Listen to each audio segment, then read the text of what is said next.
Live everywhere. Daily Co's Radio on netrootsradio.com presents David Walton. Kagro in the Morning Show.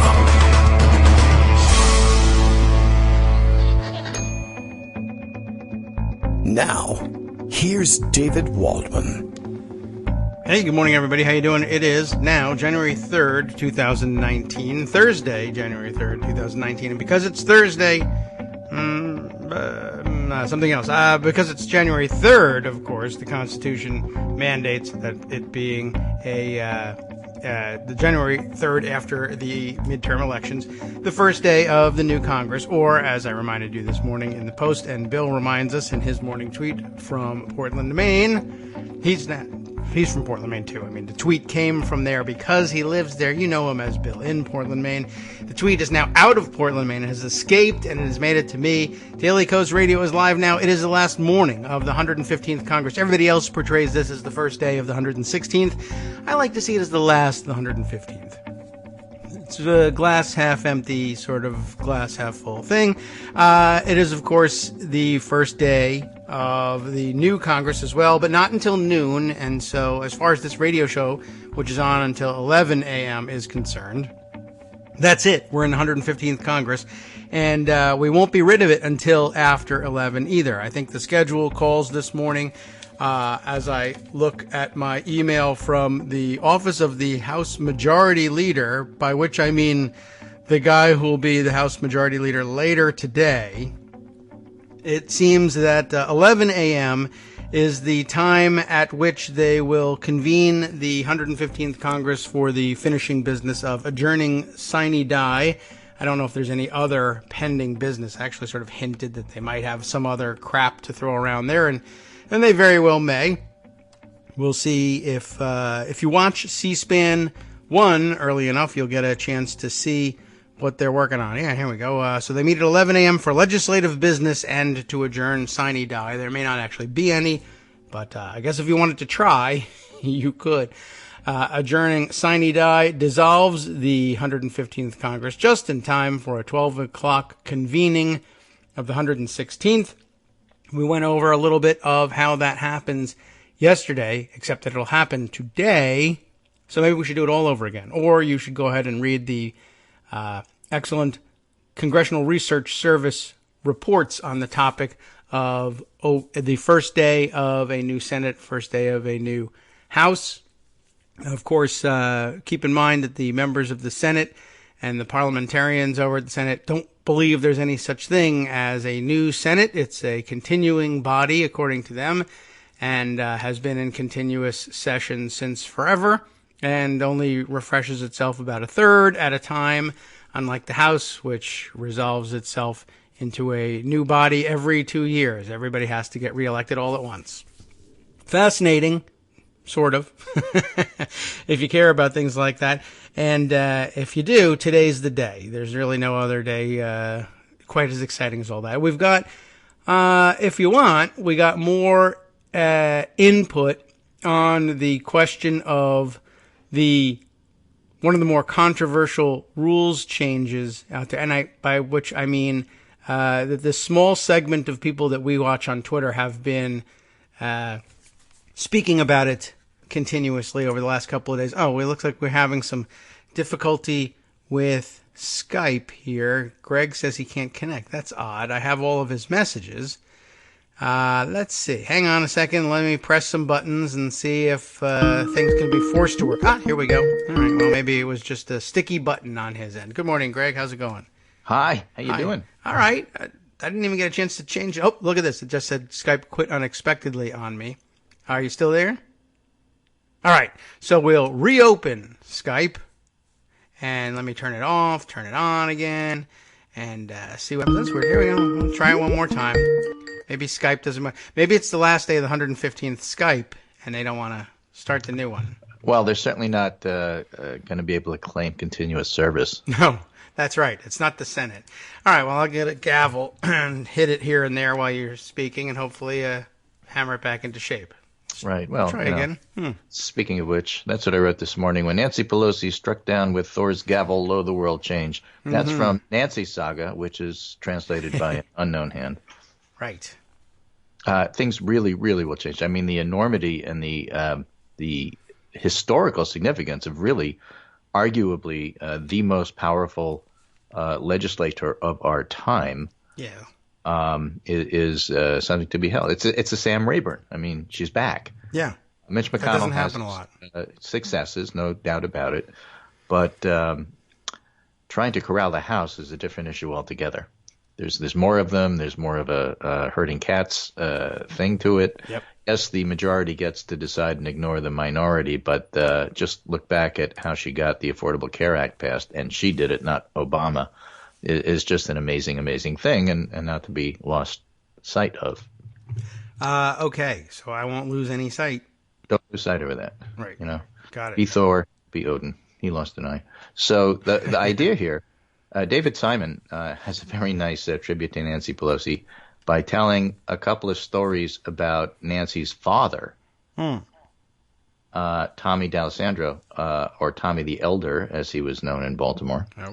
To give you an idea of where she is coming from and why she's not likely to be intimidated by Trump. And that's, to me, the import here. So he says, in honor of Nancy Pelosi doing a Sam Rayburn today and grabbing the gavel for a second time, that's not commonly done. No. Here's a thread containing my two favorite stories about the Democratic household that raised her. The first story, her father, Tommy D'Alessandro, or Tommy the Elder, because his son Tommy was also later the city's mayor, was ensconced in his office at City Hall trying to deal with some breaking reality. Yeah, and it's Baltimore we're talking about, which is why we listened to David Simon on it. But a Baltimore Sun reporter trying to file on deadline kept showing up at his door with just one more question. And with every fresh query, the reporter kept blaming his editors for the interruption. Sorry, Mr. Mayor, but my desk wants to know how much the increase in the capital budget will be because of the new project. Sorry again, Tommy, but my desk is asking whether. And after about the fourth, my desk wants to know, Tommy D'Alessandro held up one finger, put his head down on his own desk of the Baltimore's mayor, pretended to listen, looked up and said, my desk is telling your desk to go F itself.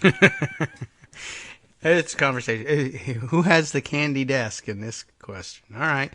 Yeah. Second story. After leaving office, Tommy D'Alessandro mellowed in retirement in Baltimore's Little Italy, but he was active enough to be the Democratic precinct captain in that voting district. And when William Donald Schaefer ran for re-election as mayor in 1983, the vote total from Little Italy came in as something like 563-1 for the Democratic incumbent. Okay. Reporters at the War Memorial Building watching the returns turned to Tommy incredulous. D'Alessandro just shrugged and said, yeah, I know. We're looking for that guy. All right. Well, it's that kind of place, or at least it was. Well, but that's that kind of family. I mean, the idea that she's just going to fold because he's all tough, as she said on Today, paraphrasing her, Donald Trump is not used to working with strong women. But as many others in Congress have discovered, you have to deal with it. Yes, I guess so. Donald Trump's not used to working with strong anybody, but it irritates him, I guess, that much more if I guess he's working with working in proximity to a strong woman. So don't worry about Nancy folding. That's not in her nature. Okay. She does understand political reality, and sometimes you have to fold because that's the political move to make. Mm-hmm. But it's not because you were intimidated and, you were bullied into it. That is simply not going to happen. All right. So other people are recognizing it. And, of course, today's pomp and circumstance and ceremony. So right. It's relevant to tell Pelosi stories and get an idea of what's going to happen here. But, you can do that all day. I won't. I want to give you some bits and pieces of various and sundry news items that I think we've either talked about on the show or are worthy of discussion. Or wish we had. Okay. For example, in North Carolina, I told you yesterday that the North Carolina Board of Elections and Ethics, or whatever they call themselves, we're going to do a January 11th evidentiary hearing about North Carolina 9, but they've just postponed that. Yeah. The governor and the Republican Party are still fighting over who constitutes that board because the old board was dissolved by court order. So, more and more, to me, it looks like it's going to wind up in Pelosi's lap and Steny Hoyer's in the House, and they'll have to decide what to do. We've been talking about that endlessly, but that's because North Carolina's not doing anything about it. Yeah. They don't know what to do, and they're paralyzed by the flip-flopping of the Republican Party there between, being sick to their stomach and vomiting over the obvious criminality of it, and then saying, but, on the other hand, They know it's wrong, but on the other hand, losing power. I mean, they're really, really conflicted. Couldn't we win? No. You can't. So, that'll land on their lap eventually, not necessarily today, but keep an eye out just in case. I don't know whether Harris has the gumption to actually show up today and ask to be seated. I don't think he's got any paper in his hand, so I'm not certain if he knows he doesn't what have the certification, so I don't think he'll do it. But it would be fun to watch if he did. Yeah, I mean, it won't matter one way or another whether he's What's got the language? The senator will remove himself? They will ask the gentleman to stand aside, and I guess he could say, well, I'm not gonna, and then we'd have a mace situation. Yeah, and a window. Out the window you go.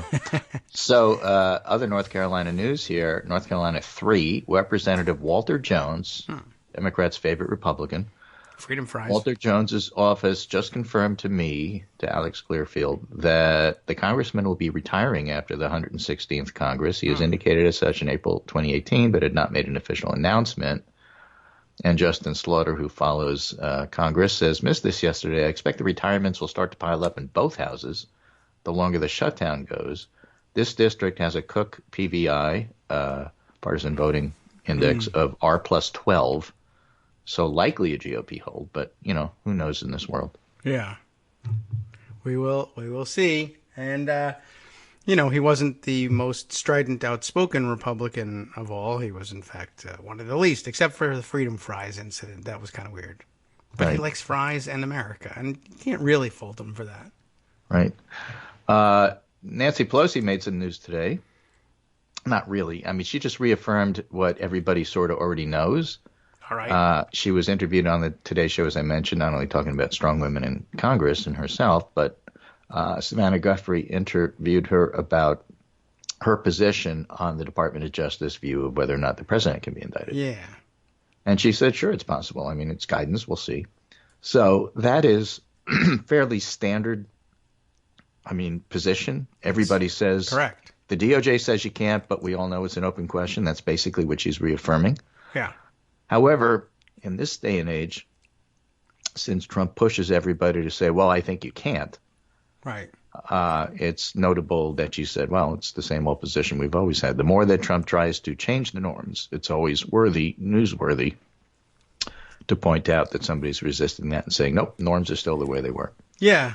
It was an interesting exchange in that I don't know what Savannah Guthrie thought she was doing, to be honest. But I mean, it's good to get that question. It's the Today Show, not the Maddow Show. That's true. But I mean, that's a question for the other branch. But okay, it really is. But okay. Anyway, Rick Wilson enjoyed the exchange. His tweet framing the whole narrative and discussion there was, "Queen takes bishop." Yep. Okay. Right. So that's always a little bit of fun as well. Now, Sarah Boxer on Twitter says Jerry Nadler is planning to reintroduce legislation to protect Special Counsel Robert Mueller today. One of the first things that happens. Then that'll kick over back to the Senate, and the Senate will have to tie it up, and we'll see. We'll see how people like Mitt Romney, everybody's favorite new Jeff Flake, votes on stuff like that. Right. The Benghazi smirk. I have to tell you, the whole Mitt Romney thing is just fascinating. Bear with me. It's not that I'm a Romney fan. I'm not. Oh. He's a chameleon. He doesn't stand for anything.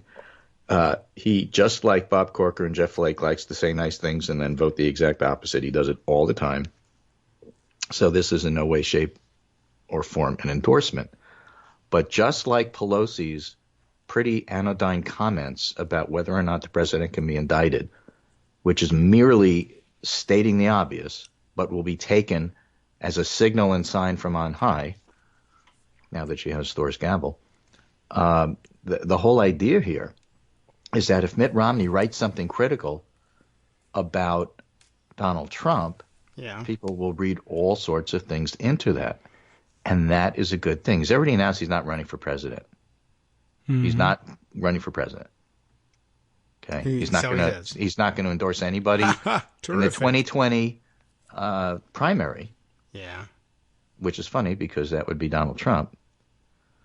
So that alone is like a shot across the bow. But at the same time, it is a absolute and positive permission structure and is being taken by Republicans to say out loud what other people think privately. And the interesting thing, since that small crack has been made public, is to see if anybody else puts a wedge in it and makes it a little bigger. Romney, of course, is being attacked by all the Trumpists because they see the same thing we see, and they see the same thing everybody else sees. So that's why you have that fight between him and his niece, which we talked about on the show yesterday. Yeah. Romney McDaniel, who no longer uses Romney in her name. And why do South Carolinians feel like they maybe should not do a primary so that Trump doesn't have to run against anybody? Why is the RNC now talking about changing the rules so that you can't introduce other people to run so easily so Trump could be protected? Because he's vulnerable. Oh. Otherwise, you wouldn't need to do stuff like this. I guess that's true. That's what would underlie it. Oh, I wonder, though. I mean he's certainly vulnerable. It's a lot of that's effort. True. Yeah. You know, and some of it is not easy to do. Why are you taking all the effort to do this? Ordinarily, yeah, there's no other explanation. I will entertain the possibility that Trump is just sitting there with nothing to do and saying, I want you to make it impossible. You know, well, why?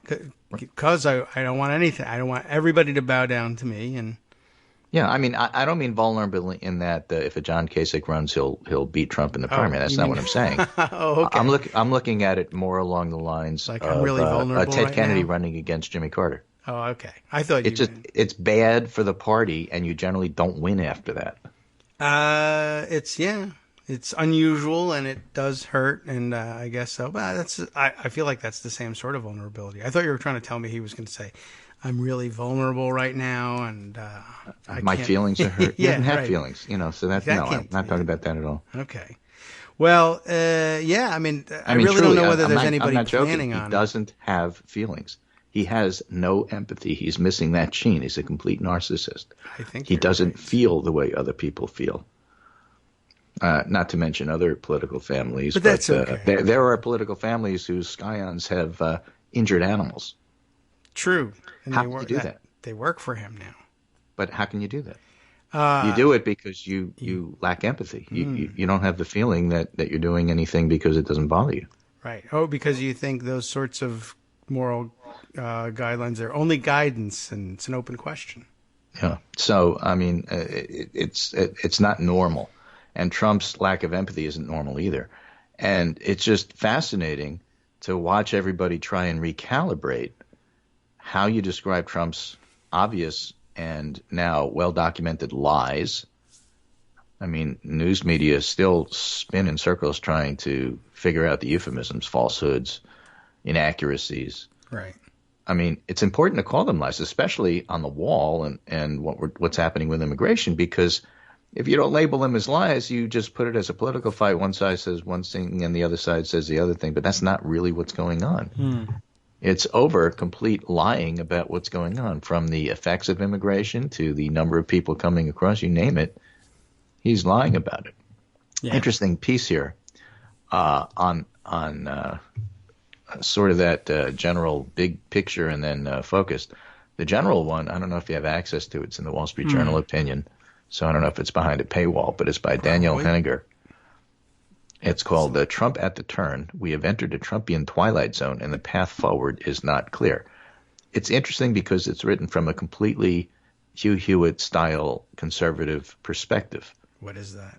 Trump has done all these good things. How can people think that the rails are coming off, or the wheels are off, or the wheels are off the rails, or it's, some of the wheels, it's the train going in the wrong direction. Reinventing all this the stuff. rail. Yeah. Right? Okay. I mean, And it's he says, perspective. this is what he says, the policies and issues to which Mr. Trump dedicated his energy last year and took personal responsibility are incomplete at best, imposing tariffs on nearly everyone, trade negotiations, the North Korean nuclear threat, and unto eternity, the border wall. Ultimately, the political world spent 2018 waiting for the midterm elections. Because Mr. Trump insists on being the hourly focus of the country's political life, the midterms are rightly viewed as a referendum on him. What we learned is that segments of the electorate in large right-of-center suburbs and purple states that once supported Mr. Trump or leaned Republican are now disaffected. They dislike the Trump persona or are worn out by it. It's hard to know if the Republican Party has lost them or how many would actually vote for a Democratic presidential candidate such as New York Governor Andrew Cuomo. What? Now, note here, a lot of the conservative commentators who are criticizing Trump for losing focus talk about people like, I don't know, Andrew Cuomo or others as their idea as the perfect centrist to run. Right? They dismiss Elizabeth Warren and Sherrod Brown and Cory Booker and Kamala Harris, obviously to left because the country doesn't want that. So you have to go with a centrist like Andrew Cuomo, and he will be the foil that I will compare Trump to. I mean, that's the style behind these columns, and it's always fascinating to look at that. All right, now I understand Hugh Hewitt. Yeah. He's got it. He's now calling himself a pragmatic progressive, Andrew Cuomo, and his inaugural address this week proclaimed a new justice agenda. One may ask, have many moderate voters concluded that a Democratic presidency is defined by the party's resurgent left is simply unacceptable? The anyone but Hillary vote was about more than just Hillary. As a president enters his third year and turns toward re-election, attention normally would focus on his potential opponents and the prospects of his agenda. And the article goes on to say, but all of that goes out the window because Trump makes the focus about himself, and everybody is learning to dislike Trump. And so basically he's ruining everything. All right. Good. Familiarity bleeds contempt is a truism that dates back more than 6 centuries. Also still true is that electorates desert politicians who wear out their welcomes. So that's his column. So he's putting it out there that no matter how many judges Trump appoints, that's Hugh Hewitt's thing. Yeah. He's screwing up on trade, and besides, Trump always makes the focus about himself, and people get tired of that. And so it doesn't matter how conservative you are, or how much you want to vote Republican, or how much you can't stand the idea of strong women in Congress and other places, which is really part of the underlying theme here. We want it, the way it's always been with Republican men in charge. No matter how much you might feel like that, Trump's screwing everything up, and people need to be aware of that. And so that's why you have odd columnists that you wouldn't normally expect. Selena Zito, the Trump whisperer, Daniel Henniger, people like that writing, this is not working. And that's the beginning of the cracks that one sees. Now, to focus that a little bit, this is a Jennifer Rubin column from yesterday. Trump doesn't understand his leverage is gone. Okay. One wondrous result of the 2018 election, we will discover, is the near total irrelevance of Trump tweets. He can say whatever wacky thing he wants, throw out whatever insults he pleases, but Pelosi is not going to be thrown off track or even want. We just talked about why. Yeah. She takes his tweets as confirmation he's clueless and unstable. Of course, Pelosi would like nothing better than to demonstrate Democrats can govern and Republicans can't. And she had a plan ready to go. And it is, as we talked about the other day, it's not just a clean CR simple. It's the clean resolution for 6 of 7 appropriations bill that we talked about on the show. That's what they're going to do. Yeah, that's what's scheduled. They lumped the other 6 together into one. I thought that made a little more sense. And initially there was some talk about doing 6 separate ones, and I thought that made no sense. But they had one package and then the small package that they still disagree on, and then I guess they fund it for a month and then argue about it. Yeah. Now, Rubin goes on to say none of this guarantees that Trump will govern sensibly or recognize the errors of his ways. No. To the contrary, Pelosi assumes he's unteachable. Rather, her strategy is designed to maintain Democratic unity, fracture the Republicans, and again, the Henniger and the Selena Zito reference is exactly that. Her strategy is designed to maintain Democratic unity, fracture the Republicans, and demonstrate that her party is more reasonable and competent than his. And then, of course, there's the stock market. In sum, Democratic politicians, progressive pundits, and ordinary voters should follow Pelosi's example. Don't get mad, get even, and keep pounding away at the truth. Voters can figure out between Trump and Pelosi who's operating in the real world. That goes for Daniel Henniger, too. Okay. I'm all right with getting a little mad. I like even. That's right. Good, too. So what happened? So Trump calls a cabinet meeting to talk about the shutdown. And it's basically a psychiatrist's dream interview, except live and on TV. Right, with posters. With posters that are made to be, he's the star, and it looks like Game of Thrones. It doesn't. And it doesn't, exactly. I mean, that was bizarre. It's like just putting the Game of Thrones font on top of a picture of himself Trump saying, bursting out of his suit. What are you talking about? But actually, defeat is coming. A defense of Trump calls a cabinet meeting and uses it to boast, deflect, and distract, says the Washington Post. And it quickly became a 95-minute stream of consciousness defense of his presidency and worldview filled with falsehoods, revisionist history, and self-aggrandizement. It did, and the history was particularly hilarious. Right. And so, again, to Henniger's point, people do get tired of this. I hope so. Right. The group that will not are the evangelicals. They want a King Cyrus, as we talked about yesterday. Everybody else, this is not going to play well. I guess not. And I do remember seeing, was it Jonah Goldberg or Goldberg? No R. Thankfully forgetting his name finally. Even he was annoyed yesterday. He's not a huge Trump fan necessarily, but saying I'm old enough to remember, back when Republican presidents didn't endorse the Soviet invasion of Afghanistan. Which pretty much he did. Yep. Remarkable. All right, we'll be back in 2 minutes, and maybe we'll invade Afghanistan again in between now and then. Hi, everybody. It's me, David. Let's change things up from the old fundraising pitch for just a minute and talk instead about how you can be a part of our show. If you've got a smartphone or any other electronic recording device, why not sit down and record a segment for us? Read us an important article and give us your take. Read one of your own original essays, or even just give us your commentary on something you'd like to share that's important to you. Then send the file to me at kagrox@gmail.com, and I'll try and work it into the show.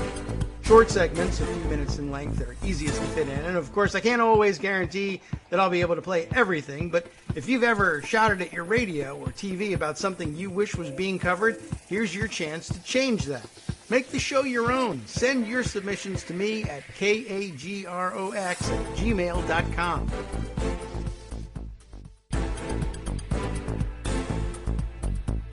Welcome back now to the Kagro in the Morning Show here on Netroots Radio. Greg Dworkin still with us. The Soviet Union, I guess, ready to reform and head back to Afghanistan thanks to the endorsement of Donald Trump. It's been a long time.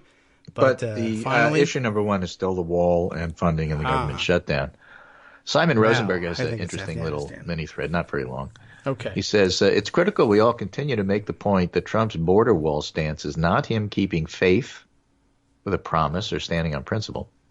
Okay. It's a monumental betrayal of his promise to build a wall without money from the American people. So this is all about betrayal. Okay. Through nutty ideas and extreme policies, the president has taken an imperfect immigration system badly in need of reform and broken it. The crisis on the border is of his own making, and he had a piece about that in NBC News he references. The president has no ideologically acceptable options to fix the problems on the border. They're out of ideas and looking to be bailed out by the adults and Democrats. That Trump kept the border central after losing the 2018 election is a sign of his political decline. And the Democratic plan to reopen government, simple, finish the budget that Trump, McConnell, and Ryan were legally required to finish on October 1st, 2018, reopen the government, make the DHS appropriation temporary so the deal can get worked out. The GOP apparently turning us down despite it passing the Senate 100-0. I don't see how that's sustainable. I don't know. I guess I'll just point out, by way of explaining what will later happen in the Senate, I guess later this week. It didn't pass 100-0. It passed by unanimous consent, which is a different sort of thing. And people will say, if I had been there and we were actually voting, I would have voted no. But it was time to leave for Christmas, and somebody said, "Does anybody object?" And I was busy. Nobody did, and I wasn't there, or I was talking to my friend, and next thing I know, we're out of there. Right. If you're going to hold a vote and you're going to give me 15 minutes to an hour. You can't find a vote that I said no. Right. You can't find that. Right. It doesn't say anywhere that I agreed to it. It just says nobody objected. Now that you're asking again, I object. Mm. So that could definitely happen. I object to your asking. My desk says to your desk, go F yourself. Right. Take that candy and stick it. All right. Well. And stop asking me about Trump. Right. I don't even know that guy. Yeah. I don't pay attention to his tweets. They're all going to do Paul Ryan's strategy. You asked me one more question about how I'm going to vote when Trump says something really stupid. My desk has a message for your desk. I guess so. Well, yeah. So that can certainly change, but they'll have the question put to them again, and they'll get their marching orders, and we'll see what they say. I don't know that they will be terribly embarrassed to vote no in large numbers. The bottom line remains the bottom line. Trump is openly and publicly negotiating with himself.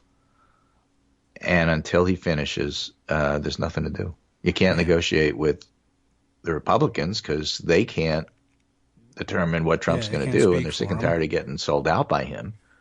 So they're staying on the sidelines. Yeah.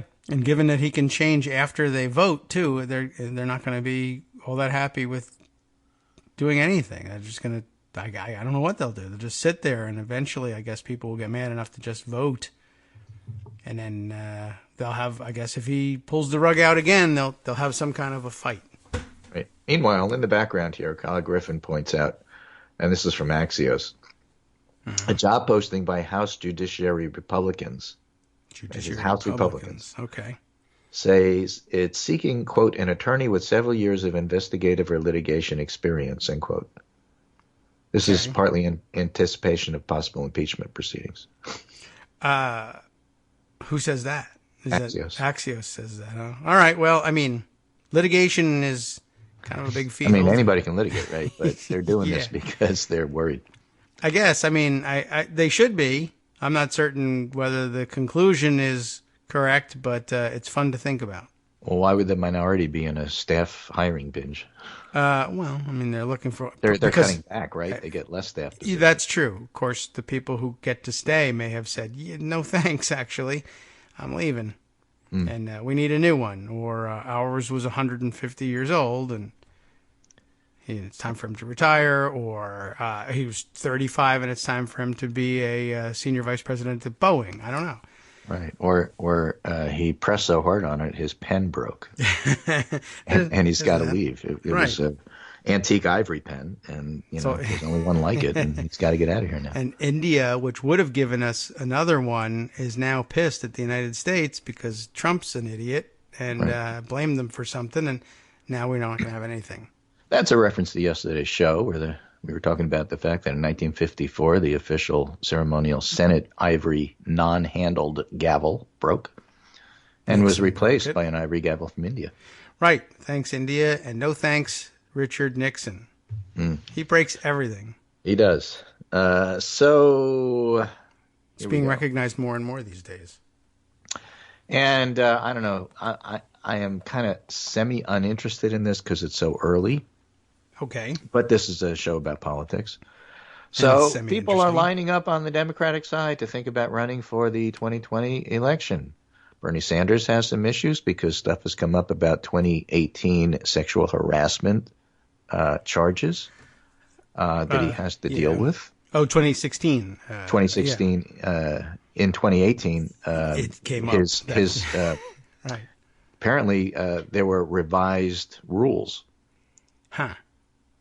About how stuff like this would be handled. Oh. Which would imply that he knew about it, except he said he didn't. That's the kind of thing that's going to come up for 2020. Well, hooray. Can't wait.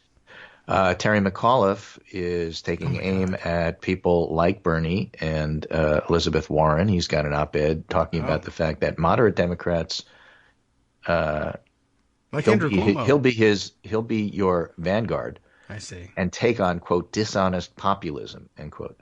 So who are the Democrats who are doing dishonest populism? Everybody else. Or is he resisting Trump? Hard to say. Resisting dishonest populism is not just a policy imperative for serious Democrats, but also a political imperative for 2020. Across the country, voters just sent a powerful message. They're tired of the broken promises of this administration, especially in healthcare and taxes. So that seems more at Trump, but, is it a sideswipe at Sanders or Warren? Let's say no. Or Booker or Harris or Gillibrand? Hard to know. Populists? Terry McAuliffe, seems out of step with this moment because he's talking about following the presidential legacies of Bill Clinton. And I don't know that that's what the Democratic Party wants right now. I don't get that feeling. I mean, I sort of think you could try to be more a man of the moment than that. but it's basically he's offering to fight over this, which I don't know why one would want to do. I guess I would. I'm okay. I mean, I guess that's his claim to fame more so than being. Is he going to run for what reason? I'm not really sure. I don't know. To keep Andrew Cuomo company, I guess. And it's the kind of thing that the conservative columnists love. Yeah, and Bloomberg, if Bloomberg will run too. So there's a whole lane over there that's sort of interesting. We have Julian Castro forming an exploratory committee, but that doesn't mean that that he's running. No, true. Some people like to waste money on those. Well, it's not necessarily a waste. Let's say you explore. It's great. Yeah, but let's say for the sake of argument, you're also planning on in 2020, after you lose or decide not to in the end because you had to talk to your family, that you want to run for Senate against John Cornyn. Right. It's not a bad move to get your profile out there. Not at all, especially with Beto O'Rourke out there with those two options available to him too. Right. And, Elizabeth Warren obviously already announced, and so there's that. Yeah. It's just it's interesting. People are really starting the 2020 thing. It seems early, but of course the next cycle always starts the day after the last cycle. Right. So we got the 2018 elections behind us. It's 2019 now. It's a completely new year. So this is some of the stuff you have to look forward to. Mike Tomasky wrote an article about how this worries him because Democrats always seem to attack each other. But that's just normal politics. I mean, people are supposed to have primaries and declare where they're at and decide whether you want to be aspirational and, you want to be an ideological candidate, you want to be a centrist, you want to be a healer, you want to be a pragmatist, you want to be a warrior. Everybody's going to determine and decide what kind of persona they want to do for this cosplay. And it's okay. Yeah. I mean, there's nothing wrong with that. It's healthy. It's democracy. It's semi-healthy. It takes a pretty serious toll. They all have to go and eat state fair food.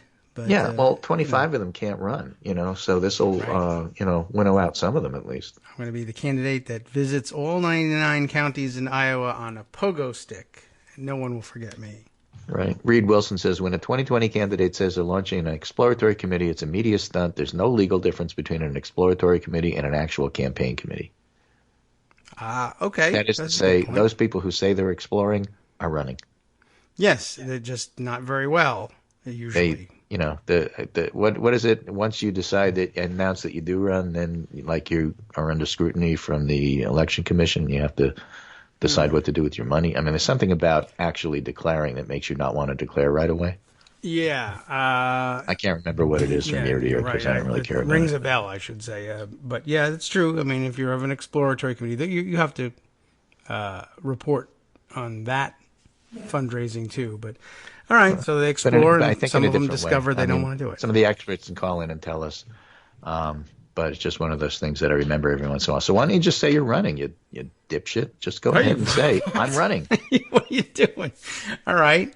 Well, there's a reason. I can't remember what it is, but there's a reason. Yeah. Well, okay. But boy, now you're attacking fellow Democrats and making me feel bad. Yeah, exactly. We're not going to win now because you said that. Right. Martin O'Malley rules out a 2020 bid for himself, if that's any help. Okay. And he endorses Beto.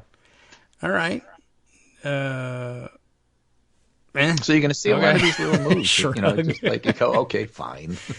Good for you. I was worried about Martin O'Malley ruining everything. He was really going to eat into Terry McAuliffe's support. Yeah. Terry McAuliffe, what a a puzzle. I can't believe that you would. Thanks a lot, by the way. I mean, we made you governor of Virginia, and you're like, yeah, I want to be president in the mold of Bill Clinton's presidency. Hello, we were here. You were governing it. You're not going to run on your record as governor of Virginia. I mean, you will eventually have to point to some of that, right? If you actually run.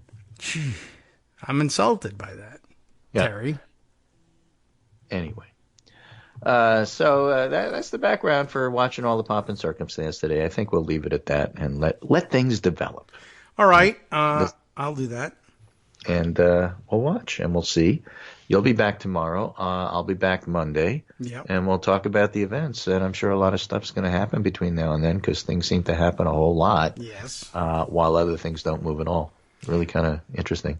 True. Right. When you're back Monday, we'll be one day ahead of the next special election here in my home district. We got to replace Jennifer Wexton now. And so, and I noticed that's a Daily Kos endorsed race as well. Mm-hmm. So a lot of attention given yesterday. And you mentioned yesterday I think the drive to flip the Virginia State Senate. Yes. In the next go round. And so I'm telling you, my district, I parachuted in here, and now this place, 20 years ago, is now a hotbed of red to blue activity. So you're a chaos agent yourself, huh? Yes, right. So we've got Wexton coming in to replace longtime Republican representation here. Not that Comstock was in office that long, but before her, Frank Wolf. Forever. Yes, he represents Republican continuity, which is now gone. Yeah, so now that, and we look to move Jennifer Boysko into her seat in the state Senate. Also retiring from the Virginia State Senate, longtime poisonous Republican Dick Black, who used to be my state senator. He got redistricted and moved a little further south. But all of those things making national wavelets in the next round of elections, and all of that centered right here in the Virginia exurbs, turning bluer every time. We love You're Virginia. Welcome. Yeah, it's a nice place. I don't know why Terry McAuliffe doesn't like it. Who knows?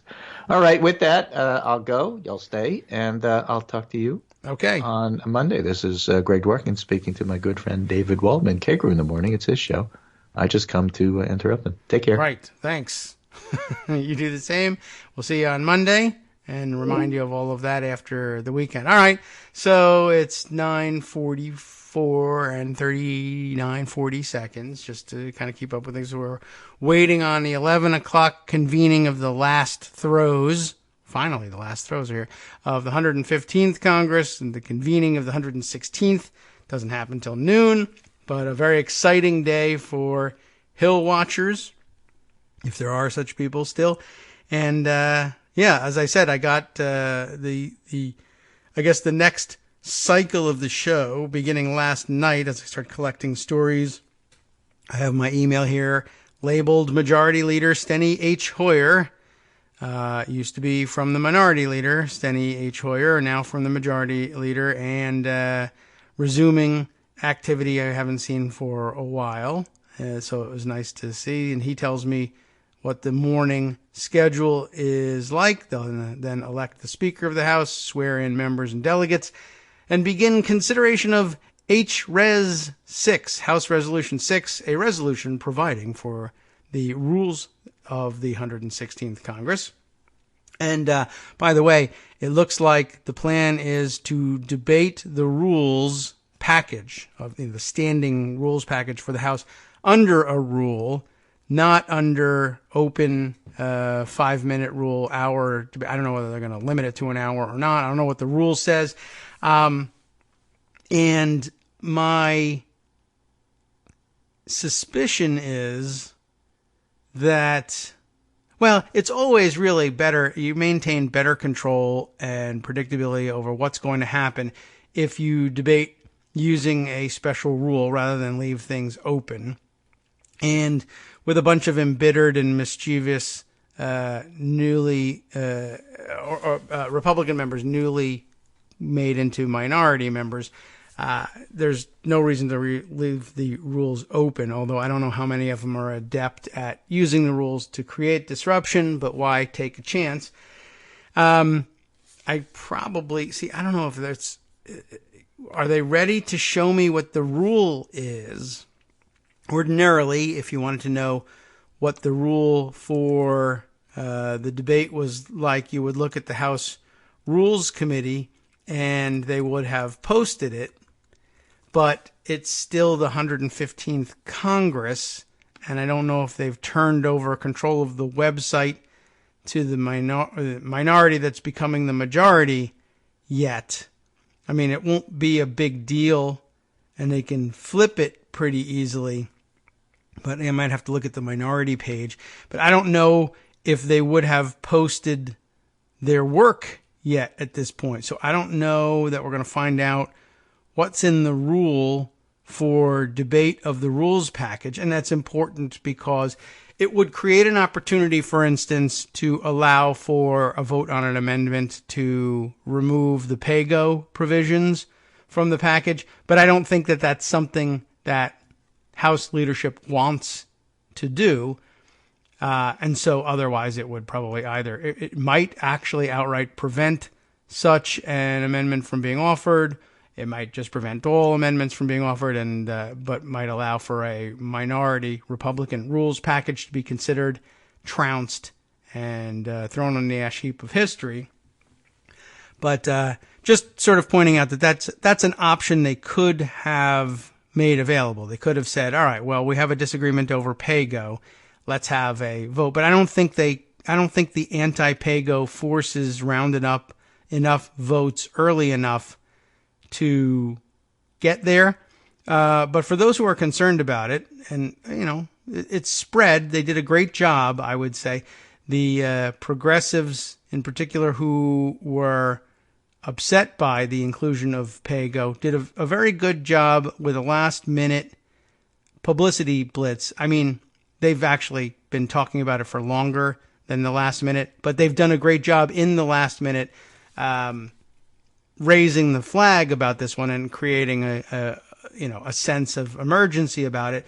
So all of that effort won't be wasted necessarily if at noon they haven't gathered up enough votes. Remember that the House, and really anybody, the Senate, but the House in particular can change its rules and can consider amendments to the standing rules at any time, and it only takes a majority vote to make a change. So if the education effort on pay-go were to continue, you absolutely could, if it took you to May to gather up the votes to say, yeah, this is really actually an important thing, and we need to do something about it, whether it took you May of this year, May of next year, or May of 2020 or 2021. And David Dayen has, I think, been pretty clear, by the way, in pointing this out, that it's his view, not that they would make this change between yesterday and today, but that it ought to be considered a 2-year campaign between now and following the results of the 2020 election, where we would stand a chance of perhaps recapturing the White House and, who knows, maybe recapturing the Senate as well. And if we were to have Democratic majorities in both houses and a Democratic president, then at that point, being rid of pay-go would not only be important, but it will be important to have educated the rest of the country about why it's of interest and of value to remove the rule. And we're not there even with most Democrats at this point. So you should take a longer term view of it and not be of the mind that if pay-go passes along with the rest of the rules today, that it's sunk and the Democrats are finished and they'll never capture the imagination of the millennials or whatever it is that you think might have happened. Could it hamstring us? It could, but it's not likely to hamstring legislation that has a real chance of passing and becoming law, as we discussed, because, of course, most of that will be opposed in the Senate or possibly vetoed by the president. So it's not like there'll be some great things that die because of that rule, but would otherwise have become law during this next Congress. That's not a reason to set it aside. That's not a reason to forget about it. It's a reason to continue to work on educating members of Congress, period, between now and then, not to mention, I guess, the rest of the country. If anybody is worried that the rest of the country would actually pay attention to such a thing, and there's some experience from the filibuster reform effort that tells us that people really don't pay attention to that very closely. But it's a decision members have to make about the rules that govern the way they work, and they need to learn about it. And as a matter of fact, in brief Twitter exchanges with a couple of the activists on this front, including Howie Klein, who is usually pretty strident in his advocacy for these things, and is strident just the same here, and correctly so, has said to me and to others, it's surprising how much education was necessary on this. A lot of people were actually sort of outraged about it, but it's explainable in my view. But they were very surprised how few members, Democratic members of the House, knew anything about PAYGO. And people who are, if you're into that as an issue, or just got into it even as an issue, you might wonder, how is it that something so important that members of the House don't know anything about it? And remember, it's pretty arcane. We've decided that we want to focus on it, and with good reason. But most members of the House, probably a majority of Democratic members of the House, somebody must have done this study already, but a significant portion of them have never served in the majority in the House of Representatives. And if you're in the minority in the House, PAYGO isn't really on your plate. I mean, basically, we've talked about how miserable it is. You suffer as a member of the minority in the House. You're handed your daily agenda by the majority, and you're basically told, vote all you want, but you're not winning anything. And so PAYGO rules, stuff like that, it's out of your control. You don't get to make decisions about what makes it to the floor and what doesn't based on points of order. And it is true, as some of the pushback on the PAYGO rule has pointed out, the Republicans had a far harsher rule that we called, I don't think they referred to it this way, but we referred to as cut-go. PAYGO, in its most basic explanation is, of course, no legislation can be moved because a point of order can be lodged against it. You can waive the point of order, you can defeat the point of order, but generally speaking, the opportunity exists to raise an objection to even considering a piece of legislation if it adds to the deficit. In other words, if it isn't paid for in some way, whether that's by cutting some other program somewhere else or by raising taxes or some other fee collection mechanism, then if it's paid for according to the CBO, then it's okay to bring it forward. And a point of order is just, if you object to it, if the point of order is sustained by the chair and the parliamentarian, the presumption at that point is, okay, this bill it's not going to be put to a vote. It's going to be pulled from the floor. You can at that point move to waive the point of order, and a majority vote is all that's necessary in the House to do that. Or you can waive it by rule, the rules under which you consider the bill. There's all kinds of ways around it, and the Republicans and Democrats alike have used them very frequently. The cut-go version of it, the Republican version of it, was you weren't allowed to raise taxes in order to pay for something. So in other words, if you wanted a new program, you had to cut something else in order to not be subject to the point of order. So there's a more flexible view of it as PAYGO. If you think you can raise the votes for it, you can try raising taxes of some kind to pay for your new proposal. But that's still tough and hamstringing, and of course, modern monetary theorists and others, and you don't have to be an MMT enthusiast to believe that deficit spending is something you're going to want to do from time to time, and maybe a lot of it. But that's sort of a new position for mainstream national politicians to arrive at, and they're arriving at it very slowly and only a few at a time. And, it's going to take some time to convince the majority of them to come around to that position. So pay go better than cut go, but it's still a bit of a problem.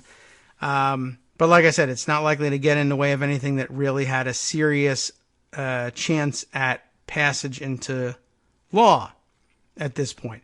So anyway, as I mentioned, Howie Klein says he's been trying to educate people in Congress about this, and others who participated in the discussion were astounded that members of Congress wouldn't know about this stuff. But like I said, as a member of the minority, that kind of rule, it is what it is. As a member of the majority, there's also a million issues competing for your attention all the time, and people asking you about all sorts of things, and paying attention to the arcana of Congressional Budget Office rules and budget constraint rules is only for a select few. They just really don't spend that much time on it. This is the sort of thing that you come to depend on your leadership for advising you what to do with. In addition to all of that, dissent on the vote for the rules package is frowned upon very strongly by Mayor D'Alessandro's daughter and other members of the leadership. It is the sort of thing that can and will get you in trouble depending on how serious you actually are about it. And it may be that, once again, don't forget that Nancy Pelosi's greatest skill is counting votes, and the fact that Ro Khanna and Alexandria Ocasio-Cortez say they would vote against the rules package is disturbing and annoying. And you wish that, you may wish, if you were a member of the Democratic leadership, that they would not do that. But Nancy can count to two and can say, all right, well, don't F me up. When we start getting close in numbers where it's going to F stuff up, people are going to start paying prices. And yeah, the hammer does sometimes come down. And remember, we haven't assigned you to any committees yet. Let's think about treading lightly and going where we go together.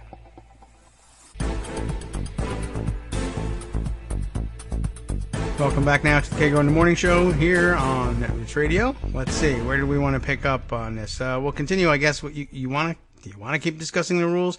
There is a little bit more to it, but like I was saying, there's just so many moving parts that most members will simply look to the leadership and say, "What is it you're after here?" But do remember that fight doesn't have to end today. They can absolutely adopt all the rules with pay-go and change their minds later on, and it's kind of up to us to do that mind changing. It does remind me an awful lot of the filibuster reform fight. We kind of went into this with people saying, no, that's not how it works. You can't just change the rules in the Senate, or you can't change the rules without this many votes, or the thing you're talking about doesn't exist, or it's not a real thing, or we don't want it, or it's going to come back to haunt us. All of those things were thrown up in the path of filibuster reform, and it took a number of years of sitting down one at a time. It's easier to do in the Senate because there's fewer of them. Sitting down one at a time with senators, with staffers, with lobbyists, etc. Why lobbyists? Because lobbyists go there all the time, and lobbyists want stuff. They're not all evil, for one thing. One of them, not great, even ours. But they want things from the Senate all the time. And they lobby the Senate precisely because there's fewer of them and you can get more leverage there. And the point we made with the lobbyists was, to the extent you want things to happen, you face the prospect of the filibuster, particularly now with Republicans filibustering everything they can, anything Democrats propose. If you're lobbying Democrats for something, your biggest problem in the world is the filibuster, because if it's obviously good for Democrats or even gives a prominent Democrat a win, which might mean that he'll run for president or something like that in the future, Republicans will oppose it, and they don't need to have any real reason for doing it, just wanting to screw you up. The filibuster is in your way, and you need to tell them that from historical study that this is something that's possible. It's doable. You've looked into it. You believe in it, and you guys really should be thinking about it. And it's one thing for members of Congress to hear this even from well-educated and articulate constituents or internet impresarios, whatever you want to call them. Prominent bloggers say blah, blah, blah. That doesn't really, it certainly didn't at the time, sway them. Probably still doesn't. But lobbyists who they have reason to believe know how the system works. And the reason is they come to their offices dressed in suits. And that's sometimes all you need. And they're often very wealthy people in their own right. And people believe that. I don't know why they do. I just took advantage of the fact that they did. And we got a critical mass of people who are repeat players in the game, and that senators and top staffers have come to trust because they've handed them good, solid work on good, solid issues before. And now they hand them this and say, I thought this was the sort of thing that radical weirdos on blogs advocated. Well, we've looked into it and it's actually true. How did they look into it and find it was actually true? I told them. And others who were working on the issue. But we went and met with them and said, look, lay it out. They had more time to listen to us than senators did. And we convinced them, rightly, that their issues depended on this issue.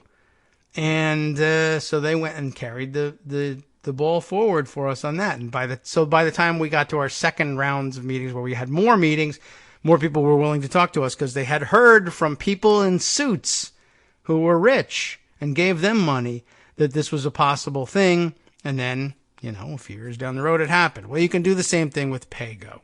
And so more power to you if that's what you want to do. I might even help. I don't know. It seems like I buy the argument that Pago could certainly get in the way of things. And so you don't need to convince me there.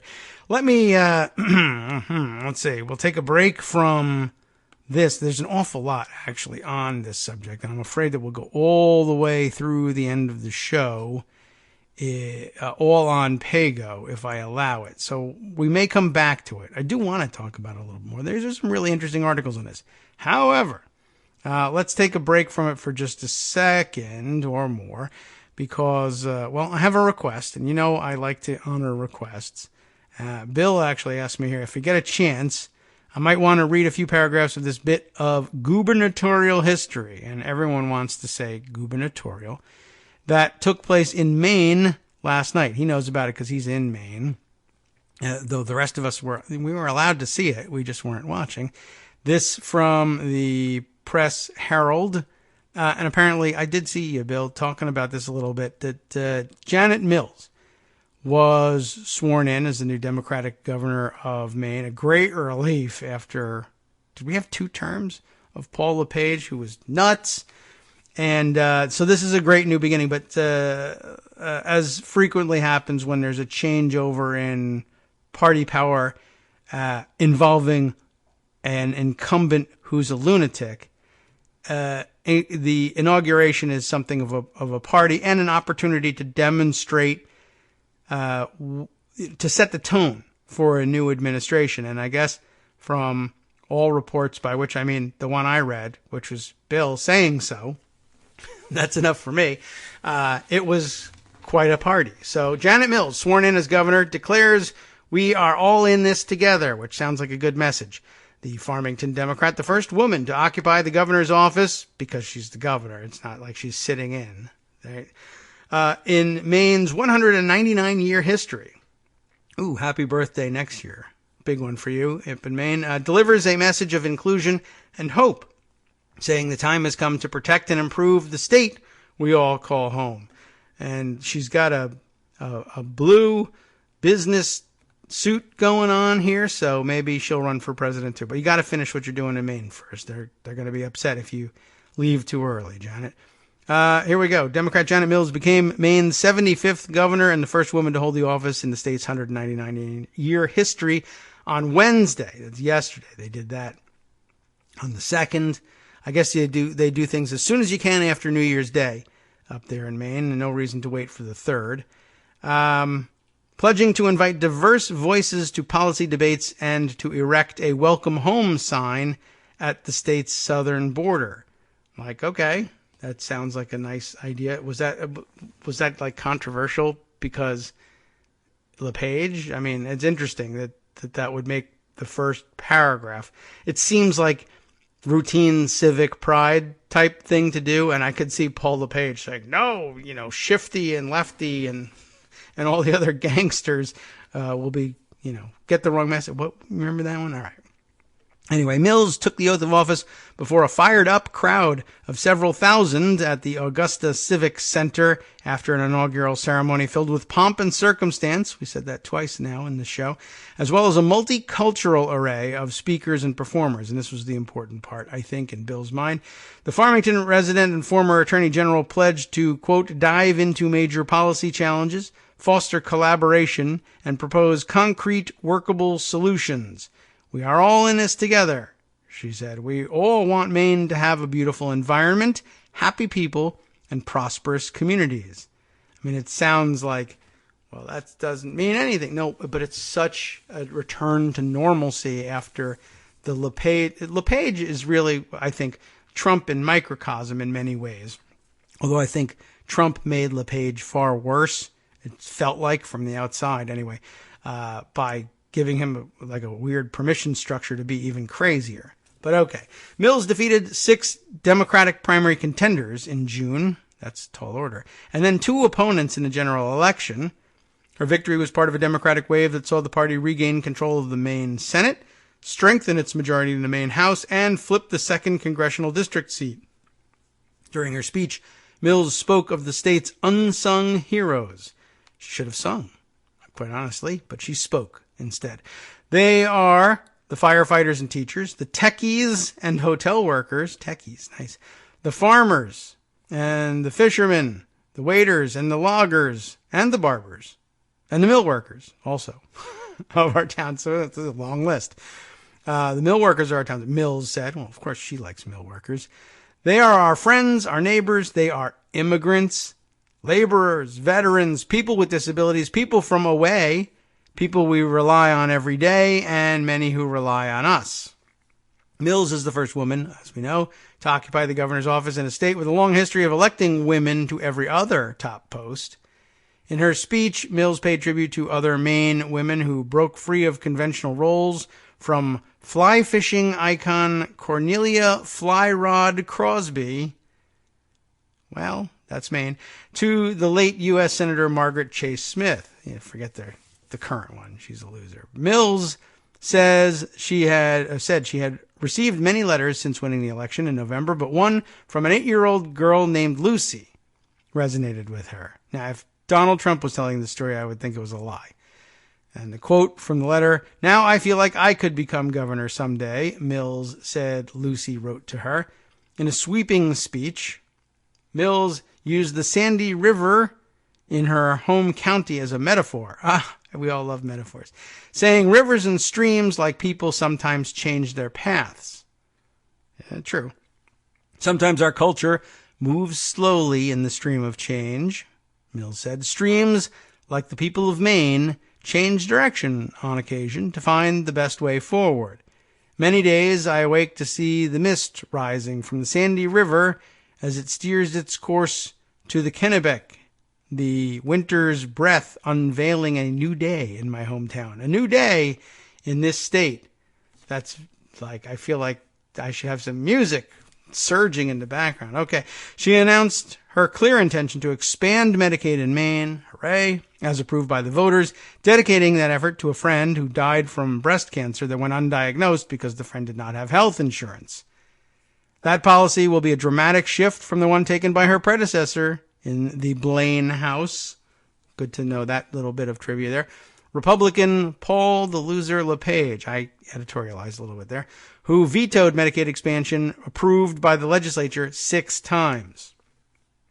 Healthcare is for everyone, not just the well-to-do, Mills said. She also said her administration would take an aggressive approach to the state's opioid overdose crisis, announcing the creation of a director of opiate response to coordinate the state's efforts to fight the ongoing addiction crisis.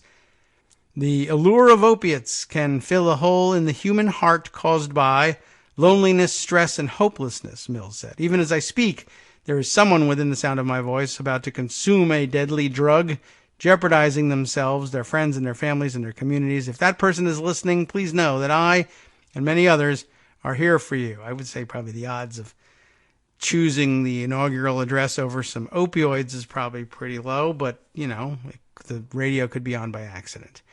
Mills also promised to seriously tackle climate change, announcing that within weeks she would have solar panels installed at the Blaine House. Tonight I say enough, Mills said to loud cheers. Enough with studies, talk, and debate. It is time to act. Sounding pretty good, right? It'd be nice to have a governor who thought that, especially after what they've been through up there in Maine. Mills also said she would follow the advice of the late author Kurt Vonnegut, who said, every government should have an office of the future. My administration will create an office of innovation in the future. Mills said this office will dive into major policy challenges, foster collaboration, and propose concrete workable solutions. Let's look ahead for change. Well, very nice. And it's a solid speech, that's for sure. There's a little bit more to it. But there's another paragraph following about that welcome home sign. I'm a little curious about that. In closing, Mills vowed to erect a sign simply reading welcome home just across the Maine-New Hampshire border in Kittery. Is that right? As a way to recruit new Mainers. Sure, why not? Subject to approval by the Maine Turnpike Authority, currently headed by Mills's brother. I guess they got that locked up. Peter Mills. The sign would be a change from the open for business signs that LePage installed soon after his inauguration in 2011. Okay. And by itself, that's not terribly offensive, open for business, but it is a different message, and it's, I guess, worth taking note of because the people who take note of it are from Maine, and they know what they're talking about. I don't know. The writers of the piece say so. This also very interesting, I think.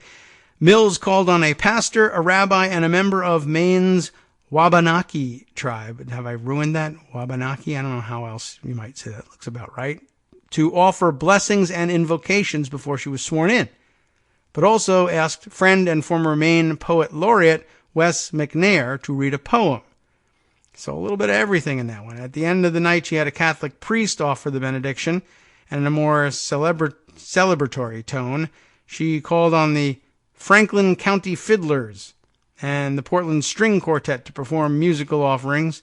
I don't know that it's necessary to list all the musical offerings, but they are varied and interesting.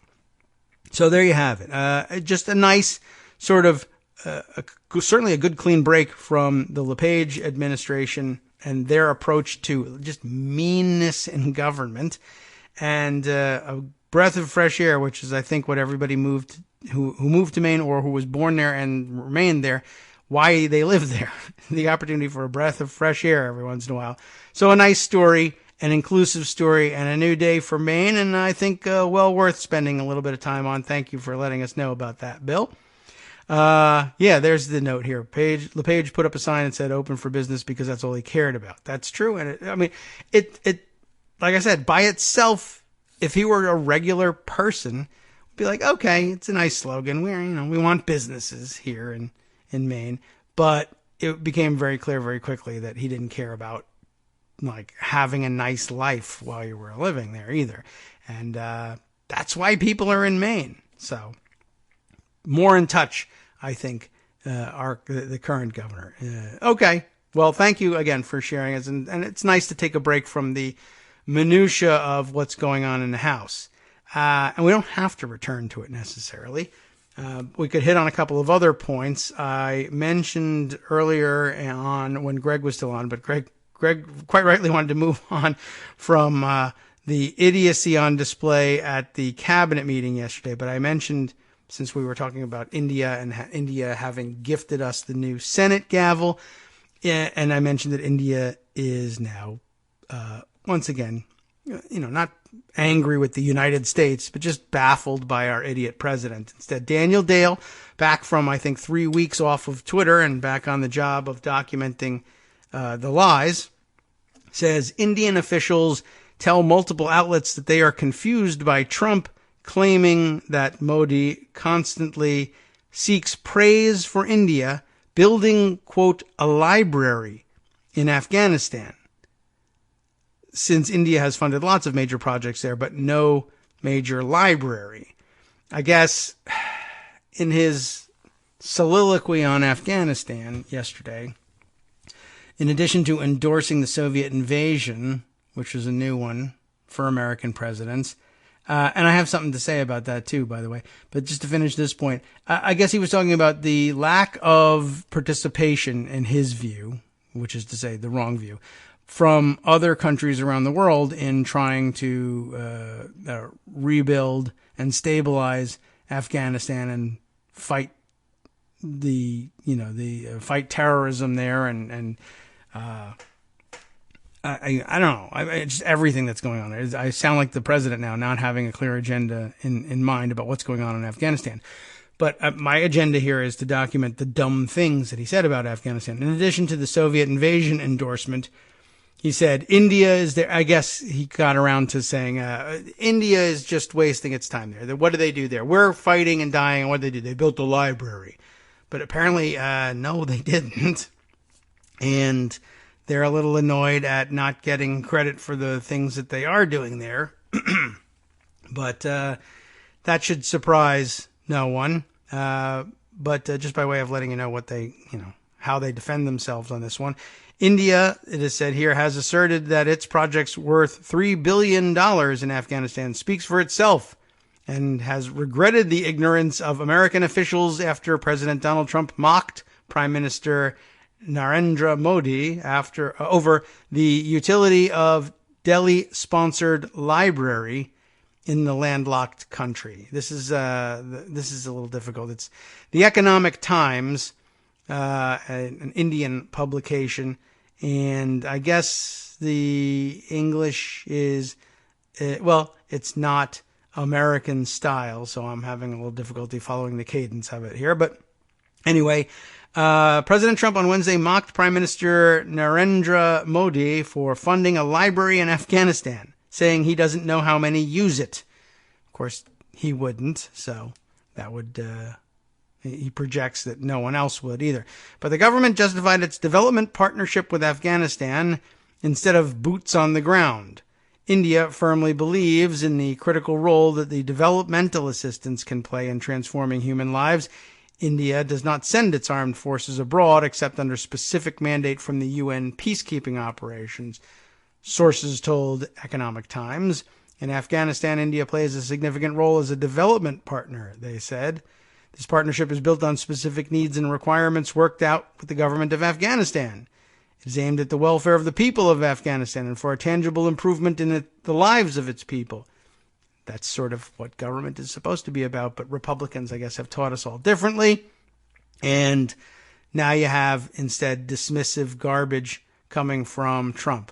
While stating that he got along with Modi, because that's what Trump says about everybody, Trump says Modi was, quote, constantly telling me he built a library in Afghanistan. You know what that is? That's like 5 hours of what we spend, Trump said. And we're supposed to say, oh, thank you for the library. I don't know who's using it in Afghanistan, Trump said. Nice, right? I mean, it's like 5 hours of what we're spending. Yeah, well, you're the one that decided to put troops there. That's expensive.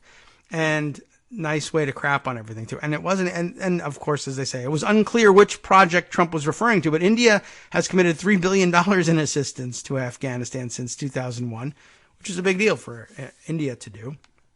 And an Afghan civil society member, that's what it says, Parviz Kawa, said that Trump may have confused the parliament building with the library. Oh, that's a different thing, isn't it? Yeah, a library. It looks like a library. I don't know. It's got a lot of books in it.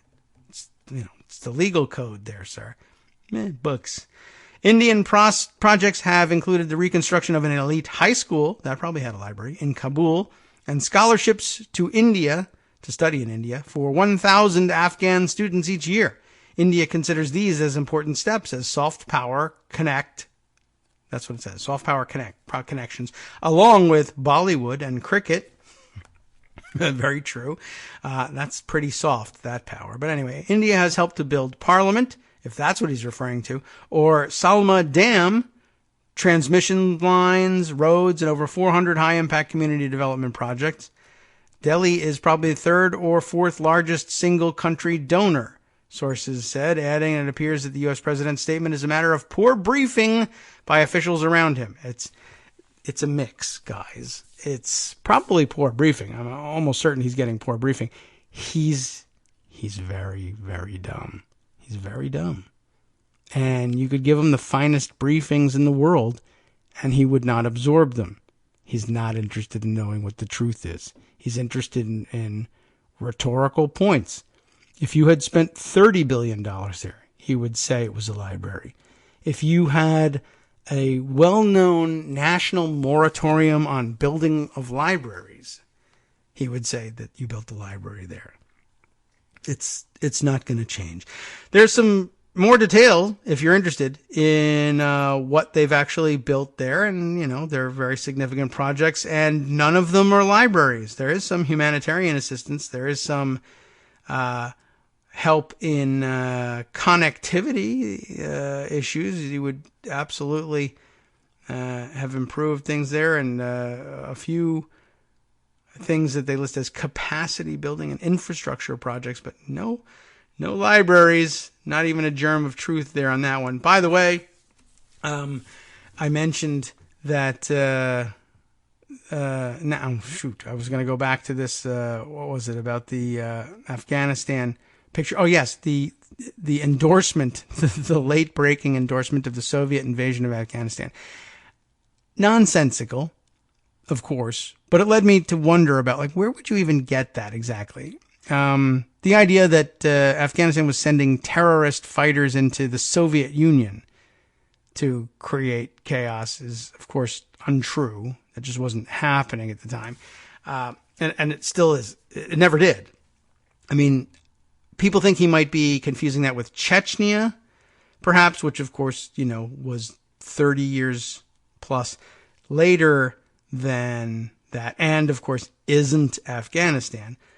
But what I was more interested in was, where would he get that information? I think that he just confused it with Chechnya and then mashed it up with what the current problem in Afghanistan is, that the Taliban government was in the habit of making common cause with Arab and pan-Islamic fighter groups that we would consider to be terrorist operations, and allowed them to train there and then take their campaigns of terror abroad.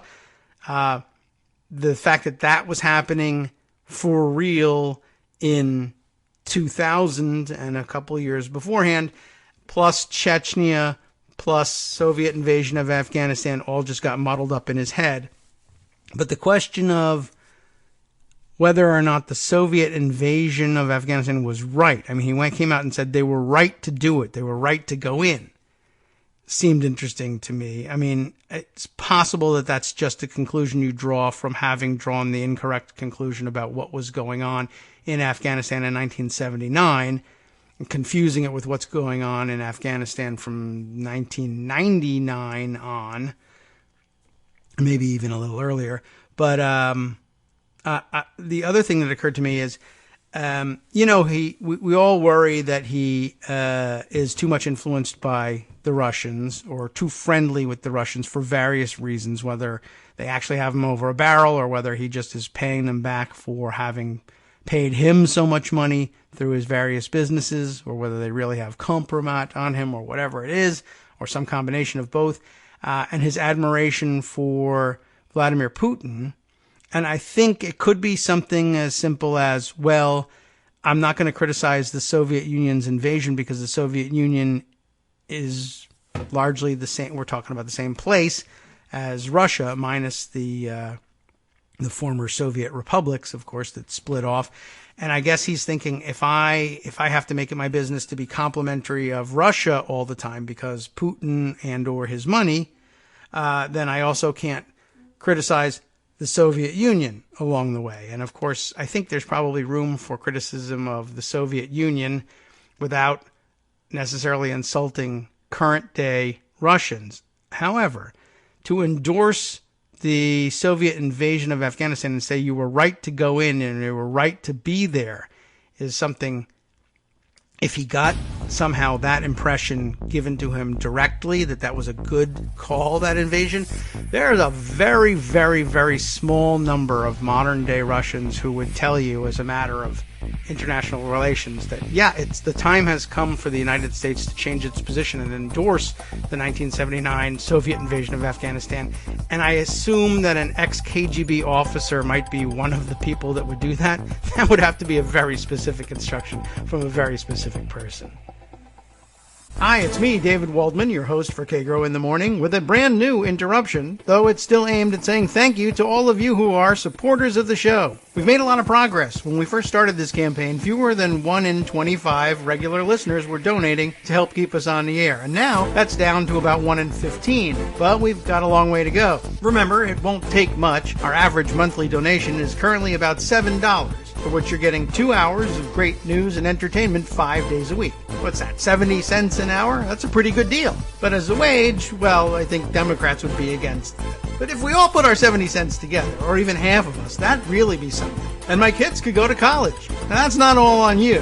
But remember, patreon.com, Patreon.com, is there to make it easy. You can find us there by searching Kagro X, or David Waldman, or Kagro in the Morning, or even Daily Coast Radio in their search box, and you'll be right there where you need to be to make easy, recurring monthly contributions to support our show. Once again, thanks so much for your continuing support. All right, welcome back to the Kagro in the Morning Show here on Netroots Radio. We got one more segment left in today's show, and we might as well spend it in anticipation of the opening of the 116th Congress, heading back into the question surrounding the adoption of the new rules package. I don't know, we don't want to drown in detail on this necessarily, but I put aside a bunch of articles yesterday and the day before, and I think we got through most of the ones from the day before, and discussed a couple other issues here.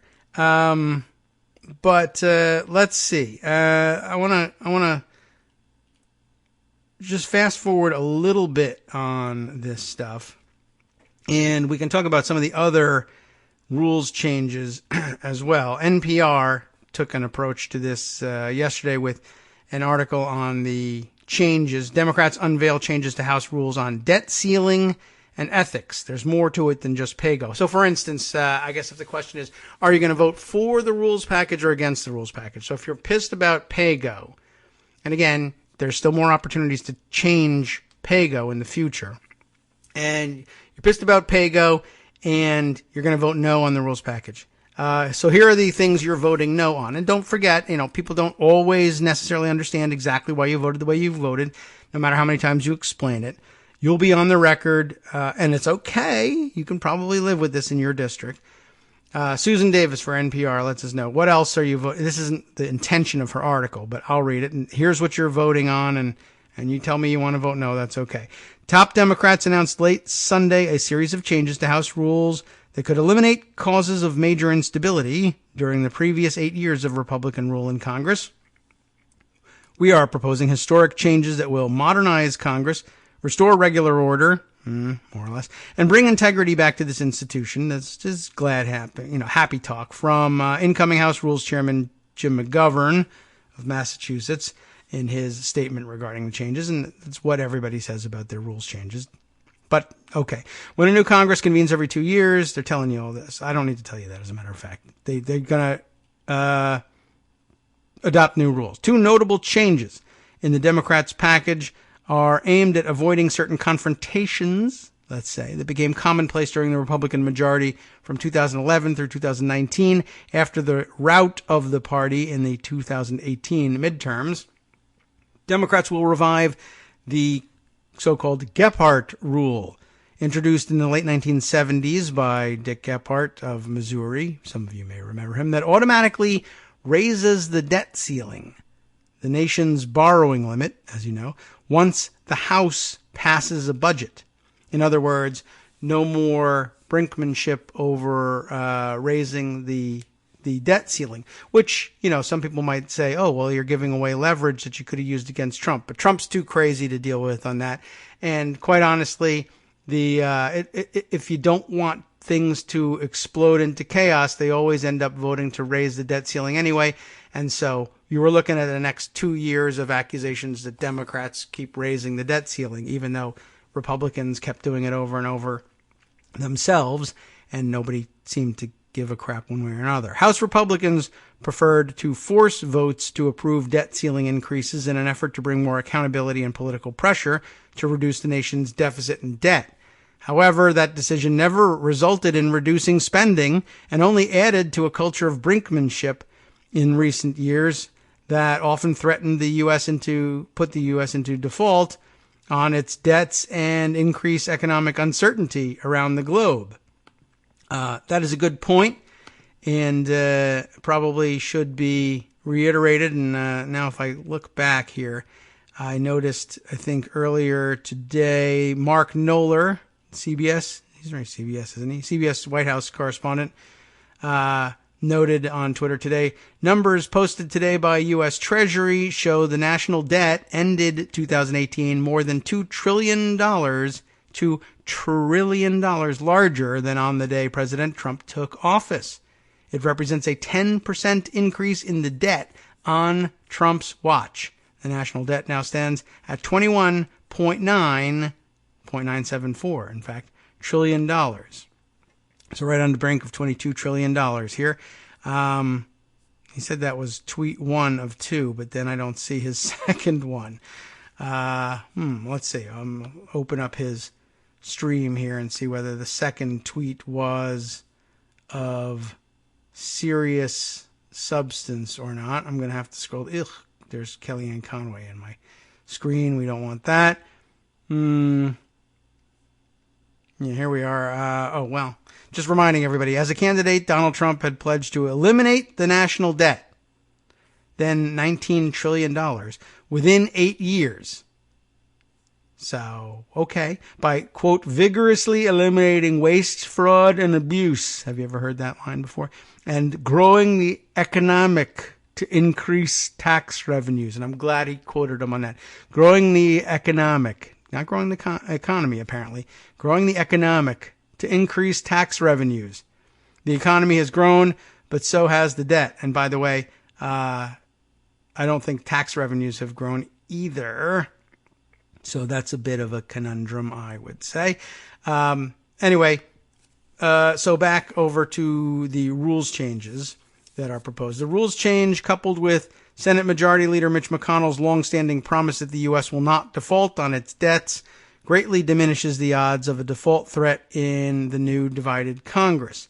So, of some interest, I don't know whether that really offsets people's upset about the pay-go rules, and it's a little bit inconsistent, really. I mean, I guess you might as well say, all right, well, we should be rid of both of those constraints, but okay.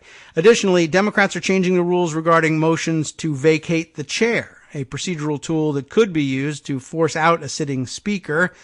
It is the procedural weapon that conservatives led by Representative Mark Meadows were planning to use to try to oust Speaker John Boehner back in 2015 before he made the decision to step down. Democrats plan to tweak the rules so that a motion to vacate can only be offered on the House floor if a majority of either the House Republican Conference or the House Democratic Caucus agrees to do so. The change limits the ability of any one member to wreak havoc on the floor and ultimately bolsters incoming House Speaker Nancy Pelosi against potential agitators in either party. Some people will not necessarily love that. Other notable House rules changes: creating a committee to address climate change. And of course, people were a little upset with the way that one came out too. The panel will not have subpoena power or the ability to introduce legislation. And that's an important thing that we didn't note the other day. So it will not be as powerful as a similar committee created by Pelosi during the previous Democratic majority from 2007 to 2011, but the issue is expected to be a major priority for the party's progressive wing. 2, creating a bipartisan select committee tasked with coming up with proposals to, quote, modernize and improve the way Congress operates. Pretty vague. setting new ethics rules that prohibit lawmakers and aides from sitting on corporate boards, and a new requirement for annual ethics training for all lawmakers. Number 4 here, reviving a rule that requires 72 hours before major legislation can get a vote in the House to ensure all lawmakers have time to review the bill, which, by the way, has so far not worked in one day. We're not in the 116th Congress yet, but there weren't 72 hours to review the rules package, but you got a pretty good idea of what was going to be in it a few days ago. But anyway, just pointing that out. Amending rules, number 5 here, amending rules to extend bans on discrimination on the basis of sexual orientation or gender identity, and to allow religious headwear to be worn in the House chamber.